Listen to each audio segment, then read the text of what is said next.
Okay guys, I just unloaded the truck, so I'm going to show you what I brought up with me today. And because I didn't have the girls with me, or Eddie, I was actually able to bring quite a bit of stuff up.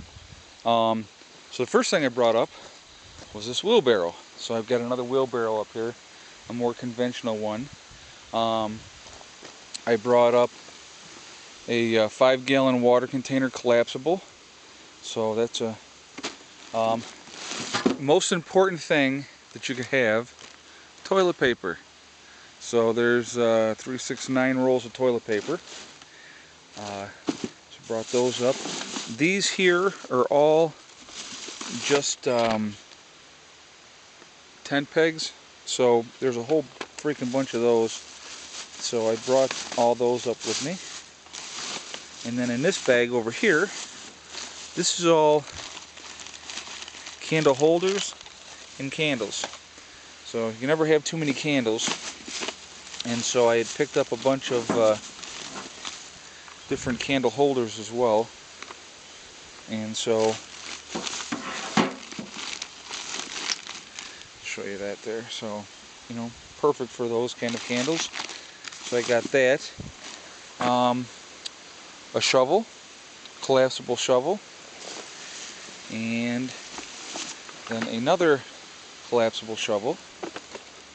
Then these here are just bags. Aldi's is one of the stores that we have up here, and I have a ton of Aldi's bags, so I brought them, and I brought a bunch of other bags because every time we come up here, I'm always looking for a bag to put bottles and cans in to take home. So I just brought a bunch of those type of bags.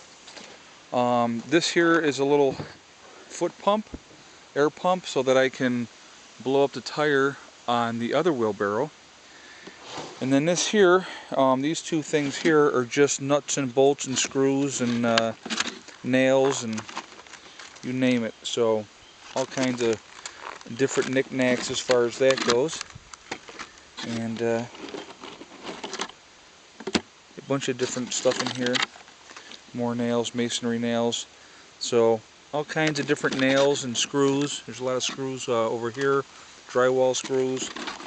So those are good to have up here, obviously, as well. These here are just a bunch of, seats that, sit around a fire, something to sit in. So there's 4 of those I brought up. This is just a pad for a sleeping pad. You can put that down on the ground first, and then, put your sleeping bag on top of that so you got some padding so you're not laying on the ground. These 2 here are blow-up air mattresses.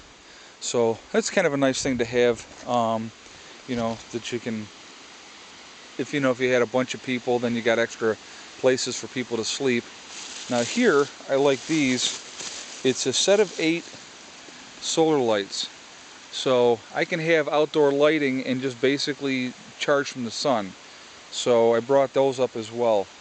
So it's a good amount of stuff that I got up here, and it's all stuff that I got to bring up here anyway. But I like having, it's just, like I said, it's just one more load of stuff to have up here. It's in place in a shit hits the fan situation. I got everything here already, so that's, it's the more stuff that I bring up here, the more stuff that I have on site. It's the less stuff I have to bring in an emergency situation. I can just focus on what I really need to have up here right now in that situation, and I know that when I get here I have a bunch of stuff already. You got to prioritize if you have to bug out. You have to say, okay, what do I have to have? What do I need to bring with me? You're basically going to get one trip.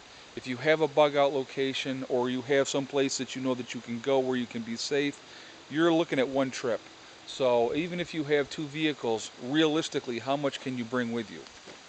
So that's what you have to think about. And so the more stuff that you have on site, if you have a property, the better off you're going to be in a worst case scenario. And like just even with the nails and bolts and stuff like that, those are things that when things go totally bad, then it's you don't have to worry about it.